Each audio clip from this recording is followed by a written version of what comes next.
Welcome everyone to a new update, and today we'll cover everything you need to know about the current price action of Bitcoin, as we've got toward a decisive period coming up which will bring a ton of volatility. We're going to look into scenarios on the low time frames, and still we're also going to dive into Ethereum, as Ethereum is showing a lot of strength recently, and with the upcoming merge, and today is an important day. Before we're going to continue, make sure to subscribe to this YouTube channel and like this YouTube update if you enjoy the content.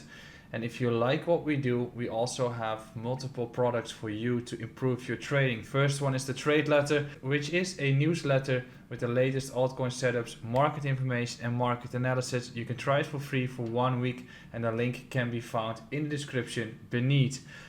The same goes for our premium membership, which covers my personal trades, trade IDs and way more. This can also be tested for 1 week for free. In the description beneath you can find the link. In this update we'll cover everything you need to know about the current price action of Bitcoin. It's stuck in a range and it's ready for a breakout, and this week could be important as there's some indecisive events going to take place. And secondly, altcoins are stronger, and which one is currently the strongest? Yes, it's Ethereum, as the upcoming merge to ETH 2.0 and from proof of work to proof of stake is around the corner, causing the markets to continue. But we'll first dive into that topic of Ethereum. As Vitalik has been tweeting during the night, the Bellatrix hard fork is going to happen, and that's going to happen today, which is the first step towards the merge in a few weeks' time. The merge is one of the biggest transitions in the blockchain ecosystem, as it will move Ethereum from the proof of work system towards a proof of stake, potentially going to reduce the supply to deflationary supply, and finally reducing fees as scalability is going to improve by a ton. Through that, the merge is aimed to cut the carbon footprint of Ethereum and lay that groundwork for a blockchain ecosystem that essentially everyone could be using, as the fees are going to be reduced. In that way, the market could be ready for a big move and is already seeing a lot of strength on Ethereum in the nowadays markets, as the Bitcoin pair is showing a ton of strength. But what's happening today as the Bellatrix hard fork is taking place? We're going to dive into that. The Bellatrix hard fork is the final upgrade before the merge can actually happen. Right now, the Ethereum chain is basically working onto two different layers, which are the proof of work layer and the consensus layer, which you also could be calling the C layer. As you can see in the graphic, the Bellatrix hard fork is the final upgrade for the beacon chain before the merge is about to happen. This merge will conclude during the so-called Paris upgrade, and then the proof of work layer and the consensus layer will be combined towards one layer, and the merge is finalized. What is actually the purpose of today? Well, through the Bellatrix hard fork, validators are able to start producing updated beacon blocks, which will be the base for the swap from two layers towards one. If you want to know more, we've got an ETH merge video on this YouTube channel. Question is, will it be a buy the rumor or sell the news event? Now, with the markets approaching this merge, everyone is speaking of a potential case of buy the rumor and sell the news. Well, what does that actually mean? That's the question today. Simple. If you have an event like this, hype is being built up going into the actual event, which means that investors are investing due to the fact that they think that the event will have a massive impact to the price of the underlying product. However, often the event is significantly getting overpriced due to that hype, and the impact of the event will likely require some time before it continues, and then a sell-off takes place once the event is done. The graphic shows the exact same perspective, which is likely going to happen here again. However, it shows the more important part, which is the latter part of the actual graphic. A correction is most likely going to happen in the markets, as the hype right now is getting significant. But once this merge is actually going to take place, and the adoption is going to grow, it's even more likely to see Ethereum continuing the run and bull part as the supply becomes deflationary. And let's be quite honest and realistic here, most people are assuming that it won't succeed and that it fails, meaning that a ton of traders are still shorting the markets due to the heavy mindset of the bear market at this case. When we're looking at the chart of Ethereum, we can see that the markets are looking at a potential breakout and created a higher low around 1400. We can also conclude that if this event took place in past bull markets, the price of Ethereum would have been way higher. So are we actually going to see a heavy correction, or might the bottom be in and we continue going upwards with the grind? Most likely it will be the latter instead of the first case, especially if the merge continues to be well. Now we have to discuss Bitcoin, as that is an important trigger as well. The markets are eagerly waiting for a breakout, but Bitcoin is getting slammed back all the time. What's going to be important for Bitcoin for the coming week? It's going to be the data which we've got today from the ISM services, but more importantly, Thursday with the speeches from the ECB and Powell will be a market decider. So the dollar and yields will be reacting quite heavily to those events as well. And next week we've got the CPI data. So now we've got the introduction and some background information. Let's dive into the charts for Bitcoin and Ethereum. Now, when we're looking at the price of Bitcoin, we have been covering everything, right? So we have been covering the higher time frames in which we are looking for two triggers to actually get ourselves into a position.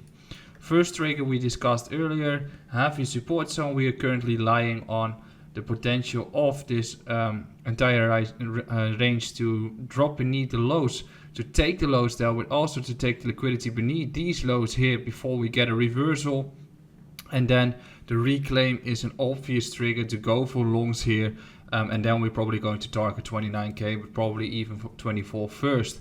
The second one is the one that we're going to reclaim the block around 21.3. If we reclaim that area, a flip is also a trigger. But now we've got these higher time frame scenarios. We're going to look at a case on the lower time frames, as on the lower time frames, Bitcoin is also showing a volatility here in which we are just squeezing sideways, and the more we squeeze, the heavier a breakout is going to be. Looking at the 4-hour time frame, I can't see much, despite the fact that we are constantly making slight higher lows, which is potentially a trigger to actually nuke beneath the lows to actually get it going. But this is the range, okay? So we've got these highs here, or these lows here. We are making higher lows all the time, and we're currently constantly getting rejected when we get towards the highs before we clearly want to break out. So all the time when we get towards this range high, and that's the range high around 20.4, we are getting slammed back, as we are seeing all the time here, right? In the past few days it was even 20k, which we have been rejecting. What do I want to see now? Well, we've got the first scenario in which we drop beneath, reclaim, trigger. Okay, that is scenario 1 to look for potential longs here. Scenario 2 is we get towards the range, flip 20.4, and then we can start targeting this block here around 21.7. Potentially we're probably going to take out these highs and then have a reversal. That is preferable at this point. So if we clearly break above 20.3, you can assume that we get a run towards here and then fall back. So that's going to be a heavy trigger in which we get a run of 9% before we actually fall back, especially since we have been acting in such a sideways range. So this is scenario 2 that you should be looking at. Now if you look at even lower time frames, which is a little bit tricky, I think you technically want to see it hold above 19.8. So even if you want to start building a position on Bitcoin on the lower time frames, you want to zoom in on the 15 minute to confirm that we've got a block here, to actually conclude that you can start triggering this long, and then your perspectives are 20.3, 20.8 and potentially 21.7 if you are still late to the party to get the trade going. So now we are zooming in on the 15 minute.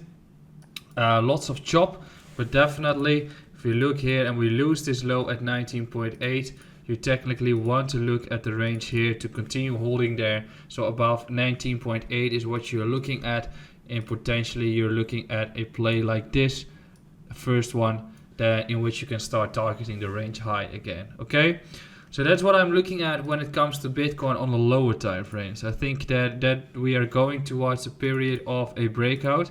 So right now we are getting into this squeeze, right? So a big volatile move is going to take place, all depending on Thursday, all depending on today, all depending on the merge.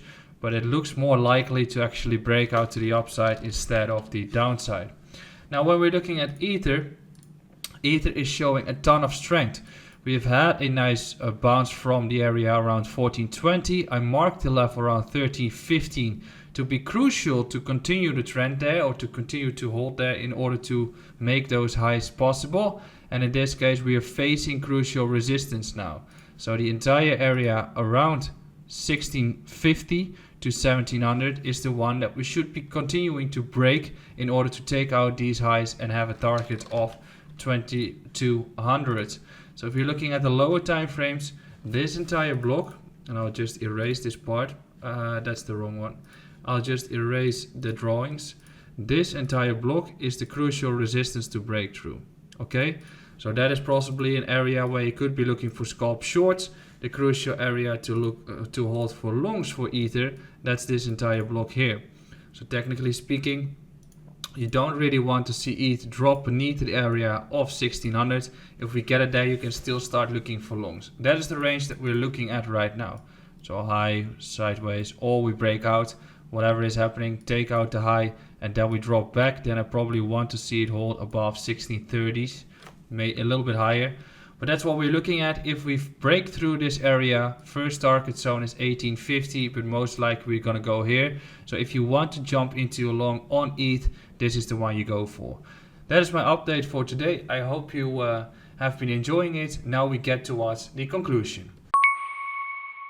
Thank you for watching to a new update again, and today we have been covering everything behind the ETH merge event of today and why this week is going to be important for Bitcoin, and why we are also expecting Ethereum to continue this upwards grind if Bitcoin remains calm and the macroeconomics are going to shift. Now, if you want to know more about our content, definitely check out the Tradelet and the premium membership in the description beneath. You can check it for 1 week for free. And I'll see you again tomorrow when we're going to cover an altcoin in these updates or in these updates. Make sure to subscribe, like this YouTube update, and I'll see you again tomorrow. Ciao.